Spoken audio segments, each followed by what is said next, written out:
بدین press club کے سالانہ انتخاب سال برائے 2024 کے لیے 9 منتخب عہدیداروں کی تقریب حلف برداری کا انعقاد۔ چیئرمین الطاف شاد میمن نے حلف سے قبل رکن الیکشن کمیٹی میر شکیل میمن اور ساگر چاڈیو کے ہمراہ الیکشن رپورٹ پیش کرتے ہوئے بتایا، قائم الیکشن کمیٹی کے پاس جمع کرائے کاغذات نامزدگی کی جانچ پڑتال کے بعد درست قرار دیے گئے۔ تمام نشستوں پر ایک امیدوار کاغذات نامزدگی داخل ہونے کے باعث تمام امیدواروں کو بلا مقابلہ منتخب قرار دے دیا گیا۔ بدین پریس کلب کی الیکشن کمیٹی کی پیش کی گئی رپورٹ کے مطابق تنویر احمد آرائی صدر، عمران عباس خواجہ نائب صدر، Abdul Shakoor Muhammad general secretary, Abdul Hameed Soomro joint secretary, Sawan خاص کے لیے فنانس سیکرٹری اور سوشل سیکرٹری کے عہدے پر نور حسین سولنگی کے علاوہ بدین پریس کلب کے ورکنگ کمیٹی کے لیے سینئر صحافی ملک محمد الیاس، شوکت میمن، عبد المجید ملا، محمد صدیق دودو پانور، عبدالحسین سومرو، محمد نواز چنا، اشفاق میمن، سارنگ جونیجو، عطا چانڈیو بنا مقابلہ منتخب قرار پائے۔ اس موقع پہ چیئرمین الیکشن کمیٹی الطاف شاد نے 9 منتخب عہدیداروں سے حلف لیا۔ سینئر صحافی تنویر احمد آرائی نے چھٹی بار بدین پریس کلب کا بنا مقابلہ صدر منتخب ہوئے۔ تمام اراکین پریس کلب کا شکریہ ادا کرتے ہوئے کہنا تھا کہ بدین پریس کلب کی تعمیر و ترقی اراکین کے مفاد اور فلاح کے لیے تمام اراکین کی مشاورت سے کام جاری رکھا جائے گا۔ خدا کیاس تو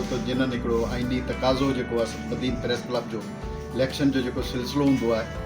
ان کے اج مکمل کیا ہے، جی ان کی ذمہ داریوں ان عائد کیوں ویوں ان ہاؤس طرفا ان کے بہترین انداز میں